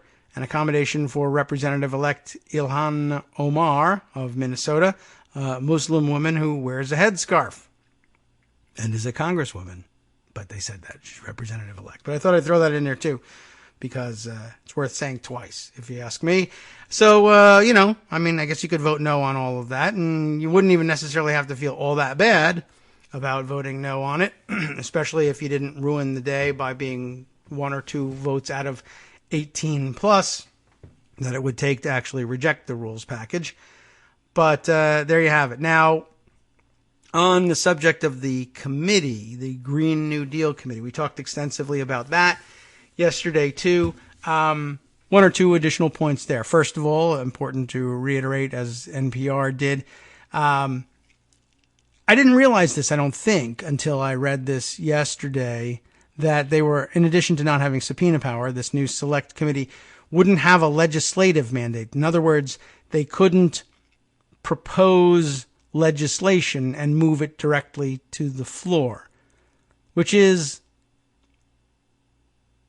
lamentable. I mean, it's a thing that you would like to be able to do, but it doesn't mean that Green New Deal legislation or things that arise out of it can't get to the floor. But the hurdle is that they would have to be considered. They would basically, it's a proposal making group that you can hand over your proposals to other committees who will then, proceed to ruin it. Probably, but by marking it up and considering it and changing it. And that's the way a lot of times, a lot of bills work. Bills that have multiple committee referrals go through that all the time. And it's a difficult process, and it's difficult to hash out your differences in your own committee only to see all of your work undone or redone by being hashed out by another committee. But again, ultimately, you got to have 435 people voting on this thing. So there's 435 opinions on every bill. And it's not terribly unusual to have to see your work product tinkered with by others. But, the correct pushback, valid pushback on that is we don't have a whole hell of a lot of time to be considering this stuff and proposing and reproposing again by committee. That's true. Valid objection, certainly, to that. I don't think that they got what they could have gotten out of this thing. However, I will say this, because they don't have a legislative mandate and they can't report out legislation, I guess that potentially makes it less troublesome to not have any Republicans on it. I mean, again, you'd still be violating norms of all kinds and protocols of all kinds if there were a rule banning members who take fossil fuel money. For instance, like I said, you'd probably end up with 0 Republicans. And you'd have the question of, like we posed yesterday, what is fossil fuel money? What counts? What doesn't? And what's the procedure if you find out that somebody who said they didn't have that does have that? How do you get rid of them? There are people, you can bounce people off committees anytime you want, but it requires a procedure. And you could make it such that the chair of the committee would have unilateral power to eject members, but I doubt anybody would go for that. And it took a long time of reform fights for decades in order to get us to the point where it wasn't up to a chairperson to simply accept or reject the members of their committee, minority or majority, and bounce them off for violations, because that's anti-democratic and weird and dictatorial. Anyway, let's see. There's considerably more to talk about, but I guess what I'll jump to here, if we can go back and read more back and forth about the pay-go issue in particular. And I have some interesting writing from some good sources about what's wrong with pay-go and why you want to be rid of it, and some pushback from the Democratic leadership, who, it should be noted, at least in passing, say that the pay-go problem is complex and at least twofold, and it's true. There's both pay-go rules in the House and in the Senate, and there's also a statutory pay-go rule. And the current explanation from the leadership, and it has some validity to it, is that if the House were to totally eliminate its pay-go rules, statutory pay-go would also eventually would need to be repealed, and that would be a difficult thing to do at first, or especially after getting rid of House pay-go rules, because the leverage point it would set up is the House would eliminate pay-go rules and propose a new program that isn't paid for as pay-go would have us do. The Senate would have to get rid of its pay-go rules, or else it would simply hand back a pay-go ed bill to the House, and the House would end up having to accept the Senate's pay-go determinations, and that's not really any fun either. And third, if the bill were sent to the president apparently, the claim is, could use statutory pay-go authority to say, I will unilaterally impose my own idea of how this thing should be paid for, and I'll do it by cuts to entitlement programs, etc. And that will leave Democrats upset and angry, and holding the bag for cuts they never approved. And that's entirely possible as an outcome. And so far, the pushback that I've seen from Ro Khanna, and again, Khanna, from his office, from his Twitter account, actually, has been, well, no, you see, what we would do is we would enter into conference committee negotiations with the Senate over the bill and push for our pay-for priorities in conference. That seems like an awfully risky thing to do, because the House doesn't win a whole lot of conferences with the Senate, to be honest. And of course, the Senate is now in Republican hands. And I also don't know that we're going to be seeing a lot of conference committees. That's not usually something we get a lot of when there's Republicans in control of one or another of the houses.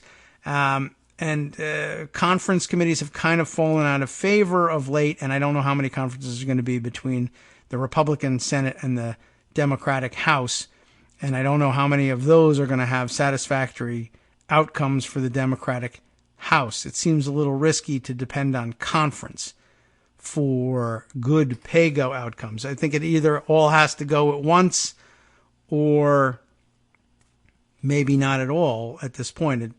It does pose that problem. But there's pushback even on that, and we'll share some more of that probably in the next day or so. Let me throw this out there, though, to give still more context to all this. Another David Dayen offering, this one from earlier last month, December 11th. Keep all this in mind. Well, the Green New Deal Committee didn't go the way we wanted to, and it was neutered. Now we're losing on pay-go, various other complaints. Something new, David writes, something new is happening in the House. Progressives are winning internal fights. Don't forget about this stuff, although it happened earlier in December. For years in the House of Representatives, he wrote at the time, a simple majority was all that was needed to pass legislation, unless that bill included a tax increase, believe it or not. In that case, it required a 3/5 majority, thanks to a rule implemented by former Speaker Newt Gingrich after the 1994 Republican wave. After Democrats swept the midterms this November, party leaders suggested that they would reform the rule.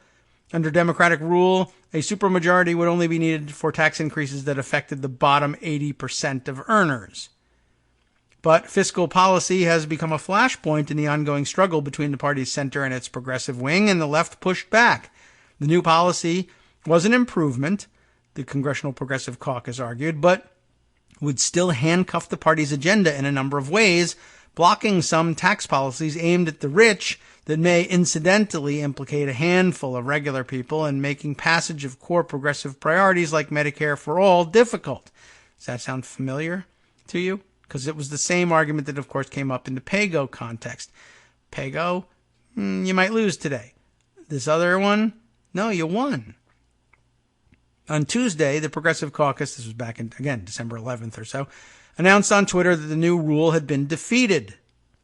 Democratic leaders had put the supermajority requirement into a rules package that will be voted on when? Today, the first day of the new Congress. The initial proposal faced immediate criticism from progressives who argued that policies like tuition-free higher education or Medicare for all could not be accomplished without some shared tax burden beyond the top 20%. It would have made repealing the Trump tax cuts and using the proceeds for progressive priorities rather tricky.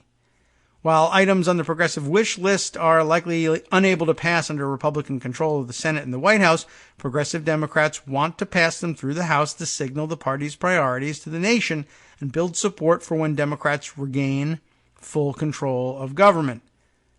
The rule could always have been waived by the House Rules Committee, but the optics of putting in a supermajority tax requirement for anything, which Representative Jerry Connolly of Virginia described as a kind of a Republican argument, would have put unnecessary shackles on a Congress that already has high legislative hurdles and numerous veto points.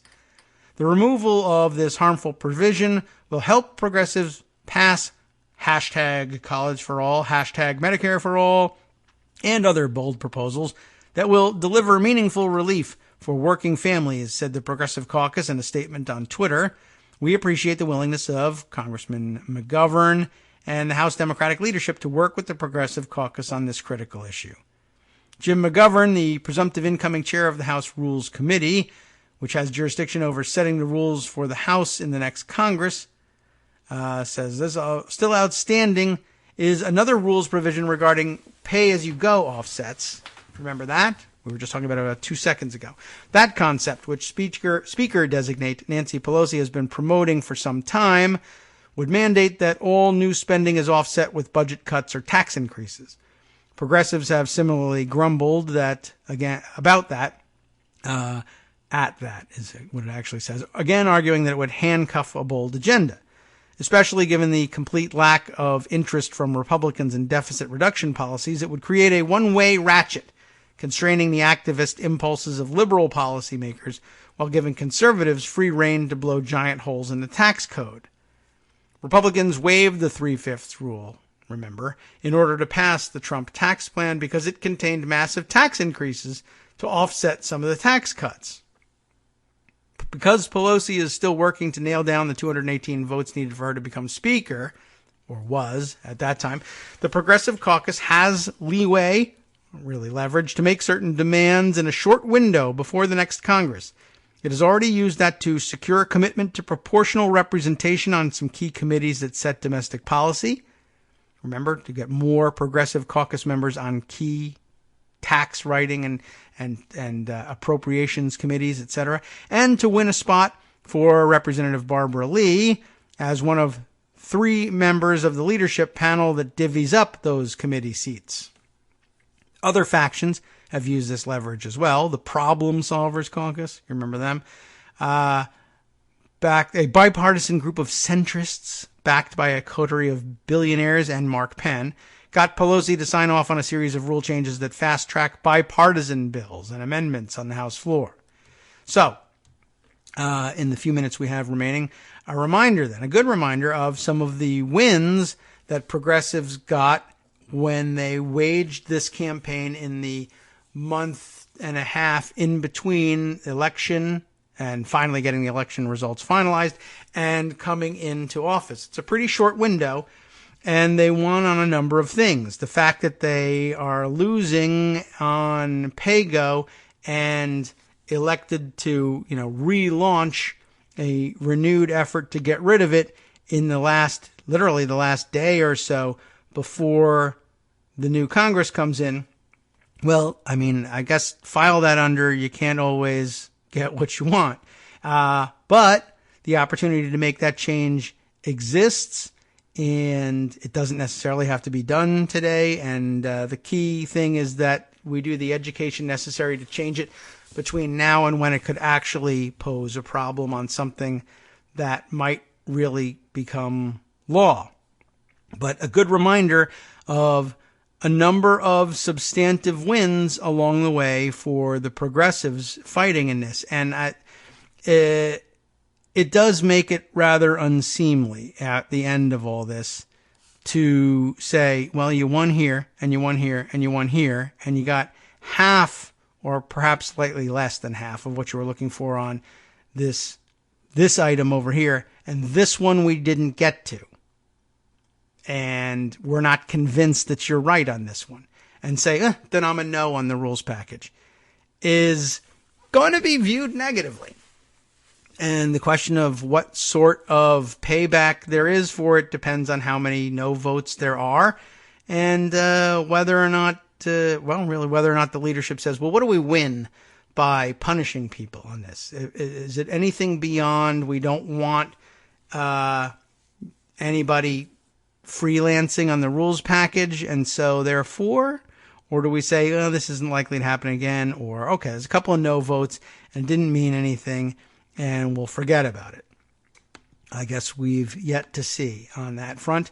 So that's about it in terms of what we can fit in for today, although I guess I would recommend perhaps taking a look at this one. How long will it take to get through? I'm not sure, but Mark Schmidt has a piece that looks promising in the New York Times opinion section today. The Watergate class of 74 has valuable lessons for freshman Democrats. New House members should study how their earlier counterparts saw their jobs and their relationship to constituents.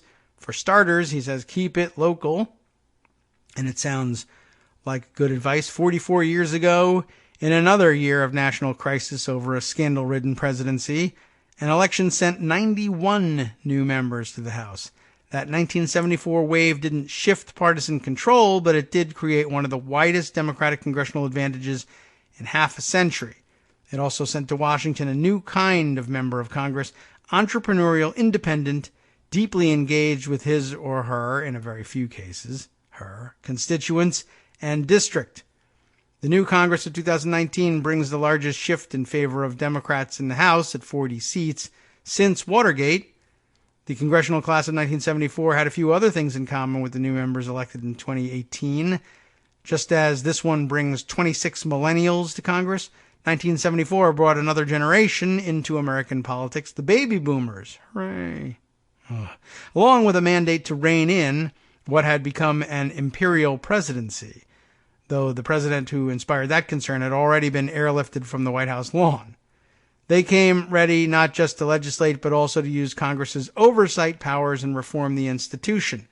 That long-ago wave holds some lessons for the new Congress, particularly the focus on reform.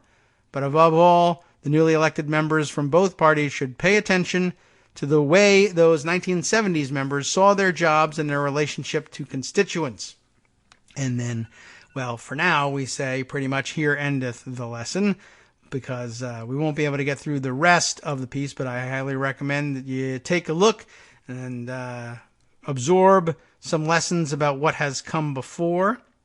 And maybe we'll skip down here just for a second. While older members of Congress in the 1970s followed the rule of the former House Speaker Sam Rayburn of Texas to go along to get along, many of the newcomers were impatient policy entrepreneurs, developing quick expertise on important issues for them and their districts, and pushing Congress to let their ideas get onto the agenda by forcing the all-powerful Rules Committee, you've heard of them perhaps, to let them offer amendments. And that opportunity exists, and further reform opportunities exist, of course, for new members in this Congress, and they ought to take advantage of it, but they also ought to remember, the people, I guess I say, who came before. I know, for instance, the jurisdictional fight between the Green New Deal folks and the existing committees with environmental jurisdiction. Just thinking of Frank Pallone, who's a pretty committed environmentalist himself, been waiting 30 years to get control of that committee and sat for years under Republican control, or John Dingell's control. He wasn't a great environmentalist by any stretch of the imagination, John Dingell. And to see it that close and then have somebody arrive and say, no, all that jurisdiction needs to be transferred elsewhere because he's a corrupt corporate tool. It must be, well, one, it's not particularly true, and two, must be rather upsetting, and he's got to vote just the same as everybody else in Congress, and you want to keep him in your coalition. Definitely true, and really could be in a lot worse hands, quite honestly. Frank Pallone has been an environmentalist for an awful long time. Anyway, time to shift things over and give up the microphone for the day. Anyway, we'll be back on Friday, tomorrow, to continue with our coverage of the brand new Congress. Well, as you know, as I mentioned yesterday, unfortunately, Justice won't be with us for the live show today, but perhaps back in form next week. From Daily Kos Radio on networksradio.com.